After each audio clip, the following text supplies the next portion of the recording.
tumaas po ang kaso ng dengue nitong nagdaang Mayo at inaasahang mas tataas pa itong panahon po ng tag-ulan. Kaya naman mas pinaigting ang fogging and misting operations po sa mga eskwelahan. Paalala naman ng Department of Health sa publiko, lalo na po sa mga estudyante magbabalik eskwela na gumamit po ng insect repellents. Ugaliin ang paglilinis sa mga lugar na posibleng pamugaran ng lamok na may dengue. Detalye sa live report ni Madeline Villar Moratillo. Mads.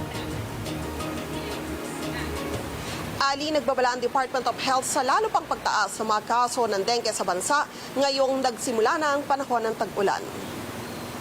Sa Lunes, Hunyo 16, balik eskwela na ang karamihan sa mga mag-aaral. Kaya naman puspuso na rin ang ginagawang fogging and misting operations ng Manila Disaster Risk Reduction and Management Office sa mga eskwelahan sa lungsod. Hindi po tayo humihinto po. Ito po ang missing operations, lalo pati po mga barangay po natin. Ayun po, ito nga po yung ginagawa po namin, katuwang po namin ng mga magulang. Paglilinis po sa eskwela, yun po yung mga dalagyan na iimbakan ng tubig para po hindi na po pagsimula ng kit-kit. Nakakatulong anya ito pangwantra sa dengue. Mataas po ang effectivity po nito sapagkat hindi nga po kasali ang Luzon ng Maynila sa may mataas na bilang. Sa datos ng Department of Health, nitong Mayo 24, nakapagtala ng 116,243 na kaso ng dengue sa kabuuan ng bansa. Mas mataas ito ng 62% sa 71,964 na naitala sa parehong panahon noong nakaraang taon. Sabi ni Health Secretary Ted Herbosa, inaasahan talaga ang pagtaas pa ng kaso ng dengue ngayong tag-ulan.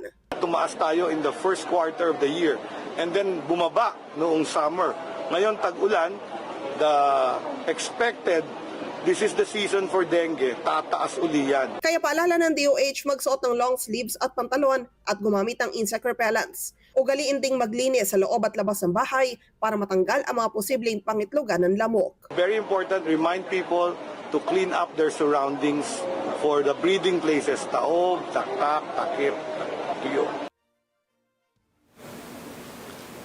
Paalala ng DOH, ang sintomas ng dengue ay karaniwang lumalabas 4 hanggang 10 araw matapos yung impeksyon. Kabilang nga sa mga sintomas ito ay mataas na lagnat, pananakit ng ulo, pananakit ng gilid ng mata, nausea, pananakit ng kasukasuan at kalamnan, pagsusuka at rashes. Balik sa inyo dyan, Ali. Mads, ikaw ba, paalala mo lang sa amin, ano ba ang status ng dengue vaccination ng mga kabataan sa eskwelahan?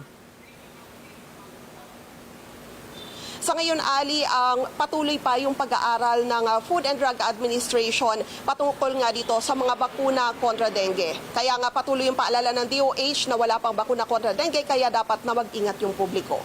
Okay, maraming salamat, Mad Villar Moratillo, nag-uulat live.